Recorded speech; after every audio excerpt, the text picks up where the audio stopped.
તો રાજ્યમાં વરસાદને લઈને અંબાલાલ પટેલ દ્વારા આગાહી વ્યક્ત કરવામાં આવે છે। નવરાત્રિમાં વરસાદ ખેલૈયાઓની મજા બગાડી શકે છે। 3 થી 5 ઓક્ટોબર દરમિયાન ભારે પવન ફૂંકાવાની શક્યતા છે।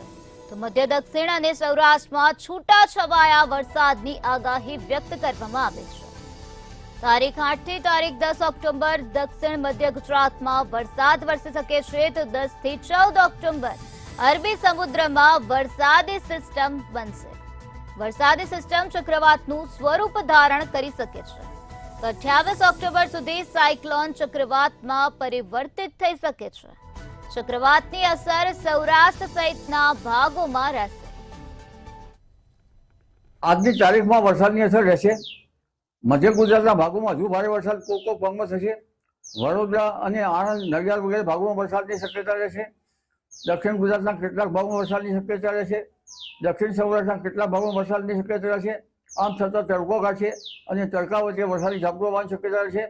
અમદાવાદ, ગાંધીનગરમાં પણ વરસાદી ઝાપટું આવવાની શક્યતા રહેશે। જી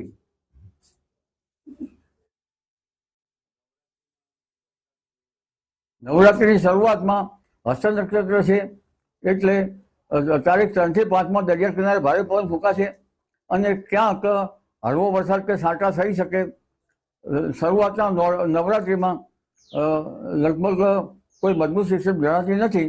આમ છતાં સ્થાનિક સિસ્ટમ બનતા ગરમીના કારણે શરૂઆતમાં હસ્ત નક્ષત્રમાં ક્યાંક છાંટા છૂટી થઈ શકે, ક્યાંક હળવો વરસાદ થઈ શકે। પરંતુ તારીખ 8 થી 12માં લગભગ દક્ષિણ ગુજરાત તરફથી એક સિસ્ટમ આવી રહી છે। તે સિસ્ટમના કારણે દક્ષિણ ગુજરાતના ભાગો, દક્ષિણ સૌરાષ્ટ્રના ભાગો અને મધ્ય ગુજરાતના ભાગોમાં લગભગ તારીખ 7, 8, 9, 10, 11, 12માં ક્યાંક વરસાદ થઈ શકે। આ દિવસોમાં વરસાદ થવાની શક્યતા રહેશે।